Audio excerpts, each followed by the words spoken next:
Hey everybody, I'm Jerry, and first video I've ever made that I will probably put online, but it's a pretty good lesson learned. Hopefully some of you Jeep folks or 3.6 Pentastar engines can get some use out of this.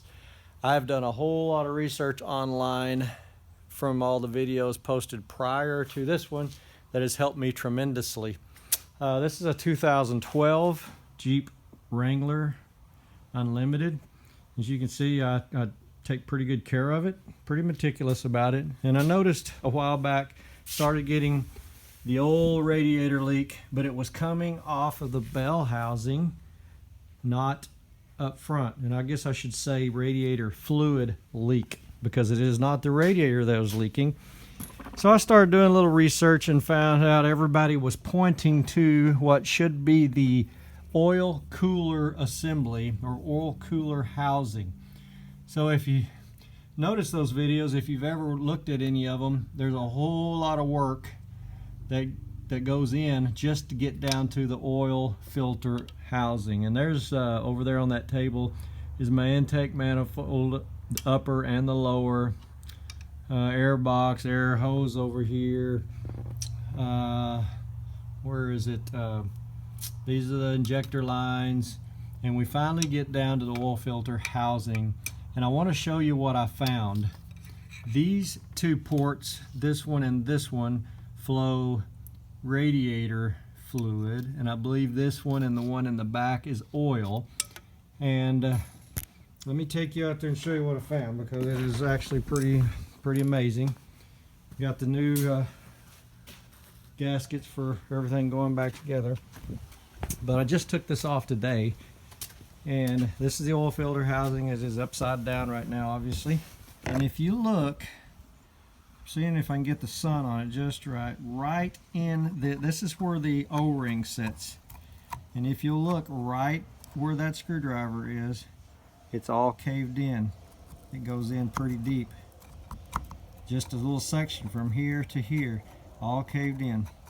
And there's where my radiator fluid leak was coming from. So all this was red.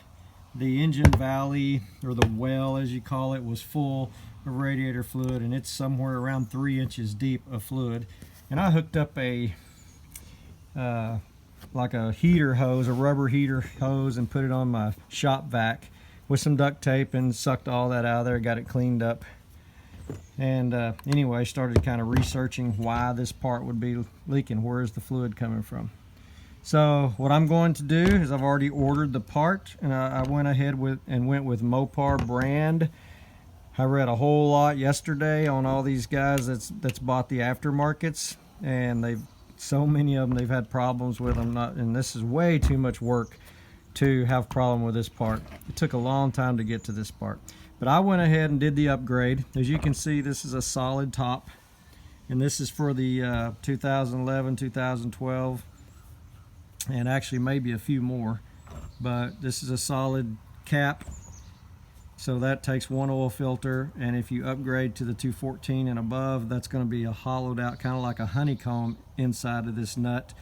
And this head of this is going to be a little bit deeper, and it's going to take a different filter. So what I have to do is make sure I put some big placards underneath my hood to remind me or anybody else that may own this Jeep someday that this Jeep requires a 2014 or newer oil filter that'll be going in here. So totally different deal, and you will have engine problems if we interchange those accidentally. And I believe from what I've been able to see and read, that you could actually force one of the old style filters down on one of these, and that would cause you a problem down the road. But anyway, for all of you guys that's having radiator fluid showing up at the back of your engine leaking, there's the radiator line that goes in to this port right here. So the first thing I was sure hoping for was I was going to start seeing a lot of radiator fluid right here.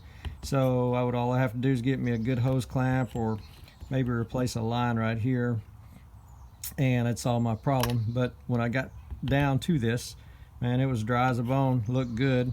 So started taking these 5 bolts right here apart from the top. Obviously, when I lifted it up, radiator fluid everywhere. And when I brought it out here in the sun, There was my problem right there. And this O-ring, actually, if I showed you on the inside, let me grab that right quick. We'll go in here. I'll get it back out in the sun. The first thing that kind of caught my eye was this O-ring, and you can see that it is quite boogered up on both sides. So it's been pinched in there or pushed down in that hole for quite a while. This Jeep has 98,000, I believe, on it, 9,000 miles. I don't know if this part has ever been off, if it's ever been changed before. I bought the Jeep at about, I don't know, 80 or so. But anyway, just a little video to show you another problem that could happen. So I've got a new Mopar oil filter housing coming. We'll be putting it on in the near future.